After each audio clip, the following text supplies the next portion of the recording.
পরীক্ষায় ফেল করেছেন, প্রেমিকা ছেড়ে চলে গেছে, কিংবা অফিসের বস বলেছে আপনাকে দিয়ে কিচ্ছু হবে না, আপনি চলে যান। না, ওয়েট, কামব্যাক যদি করতে হয় তাহলে আপনার জন্যই আর্জেন্টাইন টোটকাটা আছে। পর্তুজিল দিয়ে খুব একটা লাভ হবে না। সো সেই আর্জেন্টাইন টোটকাটা কি, এবং শেষ পর্যন্ত দুই সেমিফাইনাল পার হয়ে সেই মেগা ফাইনালে স্পেন এবং আর্জেন্টিনা কিভাবে গেল সেটা নিয়ে আলোচনা করব ডি বক্সে। ডি বক্স নিয়ে চলে এলাম আবারও চ্যানেলের পর্দায়। প্রতি ম্যাচ নাইট দেখতে পাচ্ছেন আমাদেরকে রাত 12:30টায়, তার পাশাপাশি আই স্ক্রিনে দেখতে পাচ্ছেন প্রত্যেকটা ম্যাচ লাইভ বিশ্বকাপের। এর পরেও মন না ভরলে রেডিও ভূমি তো আছেই 92.8 FM এ শুনতে পাচ্ছেন বাংলা ধারাভাষ্য সরাসরি এই বিশ্বকাপের। বলবীর প্রান্তর ডি বক্স নিয়ে প্রতি রাতেই চলে আসে এবং সাথে নিয়ে আসে কাকে? ইদার এবিপি অর্থাৎ অল স্পোর্ট এবিপি অথবা আহমেদ বিন পারভেজ। কেন বলছি? কারণ আজকের জার্সিটা ডিফারেন্ট। সো তিনিই পরিচয় দেখ। আমি আজকে আহমেদ বিন পারভেজি।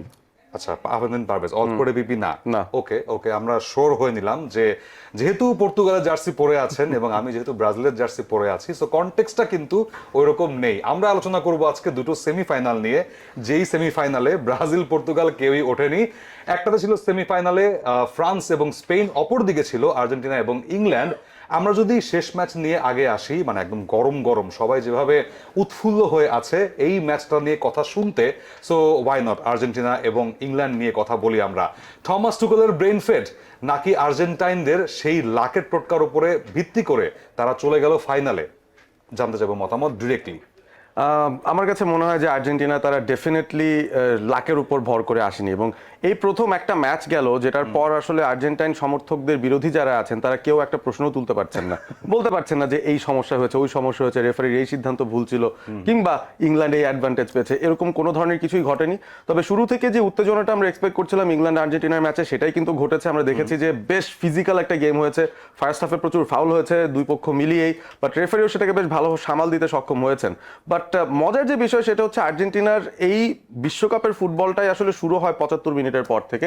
একটা পরিসংখ্যানই দিতে চাই আপনাদের, সেটা হচ্ছে আর্জেন্টিনা তারা এই বিশ্বকাপে সব মিলিয়ে গোল করেছে 19টা, যার মধ্যে 12টা গোল অর্থাৎ 63% গোল সেটা কিন্তু এসেছে 75 মিনিট কিংবা তার পর, এবং তার বেশিরভাগ গোলই এসেছে নকআউট স্টেজে। সুতরাং বোঝাই যাচ্ছে কামব্যাক কিংস বলে যদি কোনো শব্দ থেকে থাকে, এবং ওই ম্যানচেস্টার ইউনাইটেডে যখন স্যার অ্যালেক্স ফার্গুসন ছিলেন সেই সময় ওই 90 মিনিটের পর যে সময়টা থাকতো, যে সময় ইউনাইটেড বেসিক্যালি উইনিং গোলটা দিতে থাকতো, সেটাকে ফার্গি টাইম বলা হতো। এক্স্যাক্টলি। তো এখন আর্জেন্টাইন টাইম হয়ে গেছে 75 মিনিটস অনওয়ার্ডস। এই সময়টায় আপনি তাদেরকে সুযোগ যদি দেন, আপনি নিজের বিপদেই পড়বেন। এবং থমাস টুকেলের ব্রেইন ফেড নিয়ে বলছিলেন তো, রাইট। 7টা ডিফেন্ডার নামিয়ে দিয়েছেন যখন প্রথম গোলটা ইংল্যান্ড দিয়ে ফেললো 60 মিনিটের মাথায়, এবং 30-35 মিনিট ধরে আপনি আর্জেন্টিনার এগেনস্টে ডিফেন্ড করবেন একটা গোলের লিড, এটা তো আসলে এই বিশ্বকাপে অসম্ভব ব্যাপার, এবং যে দলটায় মেসি আছেন। সো আমার মনে হয়েছে যে ইংল্যান্ডের অবশ্যই পরিকল্পনায় একটা বিশাল সমস্যা ছিল, তারা মেসিকে আন্ডার এস্টিমেট করেছে।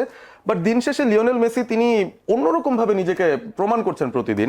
অ্যাবসলিউটলি। এবং আমরা আর্জেন্টিনার একটা নাম দিতে পারি 10 মিনিট টিম, ডেফিনেটলি। এবং আরেকটা নামকরণ করতে পারি প্রথম হাফের খেলার, যেটাকে আমি নাম দিয়েছি যেমন খুশি তেমন মারো। 19টা ফাউল হয়েছিল ফার্স্ট হাফে, এবং রেফারিকে সাধুবাদ দিতে হয় যে তিনি একদম কার্ড বের করেছেন 40 মিনিটের পরে গিয়ে, না পারতে যে এবার কার্ড না দেখি আর গতি নেই। সো ওই 19টা ফাউলের পাশাপাশি দুটো হলুদ card, it told you the story যে কতটা তিনি সহনশীল ছিলেন এবং চেষ্টা করেছেন। সেকেন্ড হাফে আমরা কিন্তু গেমটাকে দেখি পুরোপুরি একটু সভ্য হতে, কেউ মারামারিতে যায়নি সেখানে। বাট আমার কাছে রহস্য লেগেছে অ্যান্থনি গর্ডন যখন গোলটা দিয়েছেন তাকে নামিয়ে ফেললেন টুখেল, এবং টুখেল একসময় চেলসিতে ছিলেন দেখে কিনা আর্সেনালের প্লেয়ারদের উপরে খুব একটা ভরসা পাননি। I don't know Y. সেখানে দেখলাম রাইসকে তিনি সাব করলেন ডেফিনেটলি, বাট তার জায়গায় নো সাকা, নো এভারেজ এজা, মাদুয়েকে কাউকেই নামালেন না, এবং অবাক করে দিয়ে ড্যান বার্ন থেকে শুরু করে এরেলি, তারপরে আইভান টোনি, এই সবাইকে নামিয়ে দিয়েছেন। ব্রেইন ফেড বলছিলাম, বাট তারপরেও পার্ক দা বাস আমরা ইপিএল এ প্রায় শুনি। হোসে মরিনহোর সেই যুগটা থেকে আমরা এই ওয়ার্ডটার সাথে বেশি পরিচিত। টমাস টুকেল কি মরিনহো হয়ে যেতে চাইলেন কিনা আই ডাউট। 7 ব্যাকলাইন, কিভাবে ডিসকাস করবেন এটা? না, যখন 7 জন ডিফেন্ডার নামিয়েছেন তখনও তো ডিফেন্ডারদের কাজটা আপনার ডিফাইন করতে হবে। তবে এই দিক থেকে আর্জেন্টিনা যে টোটকাটা খেলেছিল সেটা হচ্ছে তারা লিওনেল মেসিকে একটা উইঙ্গারের রোল দিয়েছে যিনি খালি প্রডিউস করতে থাকবেন। একটা পর্যায়ে এমন হয়ে গিয়েছিল যে 1 মিনিটের মধ্যে 3-4টা ক্রস যাচ্ছে ইংল্যান্ডের ওই পেনাল্টি এরিয়ার ভেতরে। সো ওই ব্যাপারটা দেখেও থমাস টুকেল তারপরে হয়তো ভেবেছেন তার লম্বা চড়া ডিফেন্ডাররা হয়তো এই হেডগুলো ডিফেন্ড করতে পারবেন, যখন আর কেউ পারছেন না তখন পিকফোর্ড দারুণ কিছু সেভ করেছেন। তিনি যদি এই সেভগুলো না করতেন নিশ্চিতভাবে ইংল্যান্ড কিন্তু আরো 2-3টা গোল ইতিমধ্যেই খেয়ে যেত। এখন এই জায়গাটায় থমাস টুকেলের যে বিষয়টা আমরা দেখছিলাম সেটা হচ্ছে যে তিনি হুট করে যে 7 ডিফেন্ডার নামিয়ে পায়দাবাস করে যে টোটকাটা কাজে লাগাতে চাইলেন সেটার এগেনস্টে আসলে আর্জেন্টিনার একটা দারুণ প্ল্যান ছিল এবং সেখানে তারা Messi the right winger, Messi the delivery man সেভাবে করে তাকে কিন্তু ব্যবহার করেছেন রাইট সাইড থেকে। এবং একটা সময় দেখা গিয়েছে যে তিনি 1 মিনিটের ভেতরে 3-4টা ক্রস তার বাপায়ে তিনি বক্সের ভেতর ঢোকাচ্ছেন এবং ইংল্যান্ড তখন চাপতে চাপতে তাদের লো ব্লকটা পেছনে যেতে যেতে পেনাল্টি এরিয়ার ভেতরে ঢুকে গেছে। এবং ওই সময়টা মেসি কি করলেন, হি বিকেম মেসি এগেন, আবার বুদ্ধির খেলা খেললেন। তিনি এনজোর জন্য একটা বল ছেড়েছেন বক্সের বাইরে থেকে এবং এনজো যখন শটটাও নিচ্ছেন তার আশেপাশেও কিন্তু কোনো ডিফেন্ডার নেই, কারণ তারা ওই পেনাল্টি এরিয়া ডিফেন্ড করছেন। সো প্রথম গোলটা সেভাবেই আসে এবং যেভাবে স্পেস ক্রিয়েট করেছেন এনজো ফার্নান্ডেজ দুর্দান্ত ছিল এক কথায়। বাট তার চাইতে আমি বলবো লাউতারো মার্টিনেজের গোলটা, তার আগে পিছিয়ে 2জন 6 ফিট 3 এবং 6 ফিটের 2জন কিন্তু ডিফেন্ডার ছিলেন। বাট সেই ক্রসটা যখন লাউতারো মার্টিনেজের কাছে আসে, ইন্টার মিলান অধিনায়ক ভাবলেন যে আমার এইটাই সময়, আমি সেই লাফটা দেব এবং শুধুমাত্র বলে তার মাথাটা ছোঁয়াবো। সো পিকফোর্ডের ব্যাপারে খুব একটা বেশি অভিযোগ করার নেই, বিকজ ডেভিড রায়া, গার্সিয়া বসে আছেন বেঞ্চে। তারা কেন বসে আছেন, পিকফোর্ড কিন্তু গতকালকে দেখিয়েছেন সেখানে একের পর এক সেভ। বাট এই Argentina it's a different. Fergie time কথা বলছিলেন আহমেদ বিন পারভেজ, বাট আমি মনে করি সেটা আর্জেন্টাইন টাইম হয়ে গেছে এবং 10 মিনিট টিম যদি বলতে হয় কাউকে সেটা আর্জেন্টিনাকেই বলা যায়। এই জায়গাটাতে আমি যদি বলি সেখানে সুইজারল্যান্ড, মিশর, এদের ইম্প্যাক্টটা, এদের বিপক্ষে যে খেলাটা আর্জেন্টিনা খেলেছে শেষ মিনিটে বা শেষ কয়েকটা অর্ধে, প্রভাব কি ছিল কিনা? তারা অভ্যস্ত হয়ে গেছে খেলতে খেলতে এমন কিছু? হ্যাঁ, অভ্যস্ত হয়ে গেছে এবং এটা তাদের পরিকল্পনারই অংশ হয়ে গেছে বলে আমার মনে হয় যে তারা 70 মিনিট দেখবে, স্ক্যান করবে প্রতিপক্ষ কি করছে সেটার উপরে তারা মোটামুটি ম্যাচের ভেতর থাকবে। ইজিপ্টের এগেইনস্টে হয়তো একটু বেশি পিছিয়ে পড়েছিল এবং সে কারণে মনে হচ্ছিল যে কামব্যাক করতে পারবে না, কিন্তু পেরেছিল। ইংল্যান্ড 1 গোলের লিড নিয়ে আসলে এই গোলটা তারা ডিফেন্ড করার চেষ্টা করেছে 20-25 মিনিট। আমার কাছে এটা খুবই অবাক লেগেছে, কারণ আর্জেন্টিনার ট্র্যাক রেকর্ডটা দেখলে আপনি বুঝবেন যে তারা সব গোলই দিচ্ছে শেষ হাফের শেষের দিকে। সো ওই জায়গা থেকে ইংল্যান্ডের প্ল্যানটা ডেফিনেটলি ব্যাকফায়ার করেছে এবং আর্জেন্টিনা আমার মনে হয় deservingly through Lionel Messi, through Lautaro Martinez and Enzo Fernandez তারা কিন্তু ফাইনালে নিজেদের জায়গাটা করে নিল।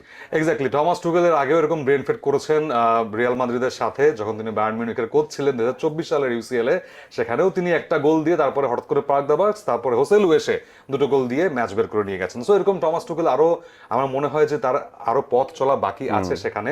সো আরেকটা সেমিফাইনাল নিয়ে যদি কথা বলতে যাই, সেখানে স্পেন ফ্রান্স একটা গোলও দিতে পারেনি, যারা কিনা নিজেদের জালে এই ম্যাচটা পর্যন্ত কোনো গোল কনসিড করেনি নিজেদের জালে। সো তারা যখন গোল কনসিড করে বসে, সেখানে একটা বিষয় নিয়ে অবশ্য বিতর্ক আছে, সেটা হচ্ছে লামিন ইয়ামালের সেই কাটব্যাকটা, যেখান থেকে ওয়ারজাবাল সেই পেনাল্টিটা নিয়েছেন, ছিল কিনা? আমার কাছে মনে হয় যে সেখানে খুব একটা বেশি বিতর্কের জায়গা ছিল না, কারণ ডিনিয়ের ভলিটা সরাসরি লেগে যায় লামিন ইয়ামালের গায়ে।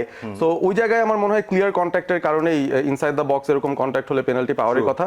তবে ডিনিয়ে দেখেননি, লামিন ইয়ামাল পেছন থেকে এসেছিলেন। সো সেখানে লামিন ইয়ামালকে আপনি ক্রেডিট দেবেন, চালাকি করেছেন তিনি সেই জায়গায়। ওয়ারজাবাল গোল দিলেন, 1-0 স্পেন, খুব ভালো কথা। কিন্তু তার পরবর্তী ফেজটাতে আমরা কিন্তু সেই পুরনো ফ্রান্সকে আর দেখিনি, তাদের ফায়ার পাওয়ারটাকে আটকে দিয়েছেন। এবং স্পেন যেই ব্রিলিয়ান্ট গেমটা খেলেছে সেটা হচ্ছে তারা ওলিসেকে বোতলবন্দি করেছিল এবং ওলিসে হচ্ছে মোটামুটি ওই ডিফেন্স এবং মিডফিল্ড এবং ফরওয়ার্ডের মধ্যে একটা ব্রিজ। সেই ব্রিজটা যখন আপনি ভেঙে দেন তখন কিন্তু ফরওয়ার্ডরা বল সাপ্লাই পাবে না এবং ওলিসেকে বাধ্য হয়ে 60 মিনিটের পরে সাব করতে বাধ্য হয়েছেন দিদিয়ার দেশম। বোঝাই যাচ্ছে যে ওলিসের দিনটা ভালো যায়নি এবং এমবাপে বেশ কয়েকবার অফসাইড ট্র্যাপে পড়েছেন, যে ট্র্যাপটা তৈরি করেছেন এই স্পেনের ব্যাকলাইন। তো সবকিছু মিলে আমার মনে হয় ট্যাকটিক্যাল জায়গা থেকে স্পেন এই ওয়ার্ল্ড কাপের বেস্ট ম্যাচটা খেলে ফ্রান্সকে আউটক্লাস করে 2-0 গোলে জিতেছে।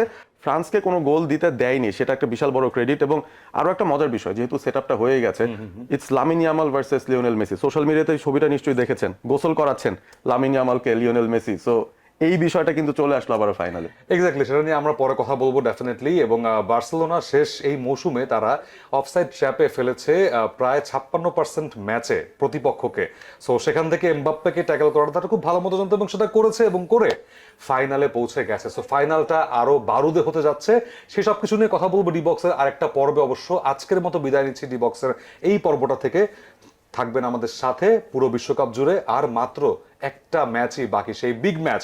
সেই ম্যাচের আগে অবশ্যই কথা বলবো আবারও ডি বক্স নিয়ে আগামীকাল কোনো একটা পর্বে। Good night from D box.